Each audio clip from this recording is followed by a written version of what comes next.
amaPhogo avela Mahlangu woke ngitsho nebethembisa nebeJohannesburg imbala abafike ngembhesi bazokuphetha ngokwesiko labo. Ukusulwa komsizi ikambiso enziwa ngemva kwenyanga amasokana abuyile lapha guda khona athule nemkhala akhuphe nenyongo. Ngemva kwalapho isazi ngamasiko wesiNdebele uSomike Nduli wafundisa ngesiko lokusula uMsizi elibonakala selichabalala nekuyinto esikimisa amakhosi bona balivuselele.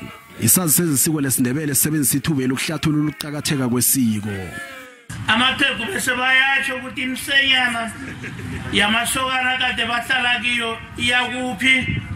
Amaphego bese bayatsho ukuthi inyongo esizifake ehloweze esizifake emkhonweni ziyakuphi. Kubalulekile lokho. Ngemva kwalapho bamkela iKosi esigodlweni uMahlangu ngengoma zamasokana bebambongela bazitsho ngamabizo abo obusokana. Wakumhlo uthange samari marima ngizwa iqondele enkosini lila hathe ngongo hathe nara ake bala ngiliqondele enkosini lede ukamlinga yanethandito ngakhambe nabo baba. iKosi uMahlangu uthi namakhosi akezinye inkodi futhi abe nayo iminyanya njengale ukuthi ngemva kokusula komsizi amasokana ahlaliswe phasi akhuthazwe abafundiswe ngokuziphatha kwesokana nokuzithuthukisa empilweni. Bakhuluma nenkulumo ezingasizihle ebantwini abangafanelanga bazizwe esinjengalezo.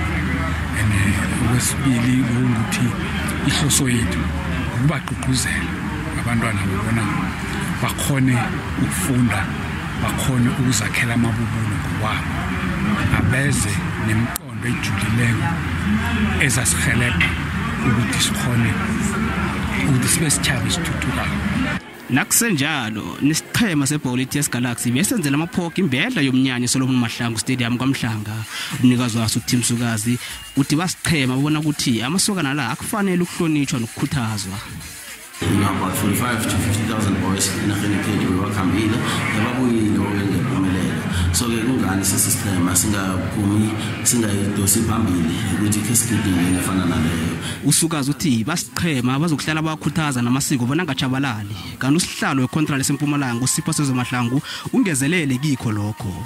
Okhunye sibaba wona ukuthi bakhambe baye esikoleni bayokufunda ukwenzela ukuthi bakwazi ukubuya bazokuthuthukisa isizwe sekhabo samaNdebele nokuthi isizwe lapho iTS Galaxy ibelethwa khona. iTS Galaxy iwahlabele nenkomo ezihlanu amaPhogo ukwathokozisa. Kanti ke njengokutsho kwaKandaba ezitha banethemba lokuthi ke nezinto ezingazisiko azikazokukhulunywa lapha kungakafanele khona njengombana bajelwe konke kufuze bakwenze nekufanele bakulandele.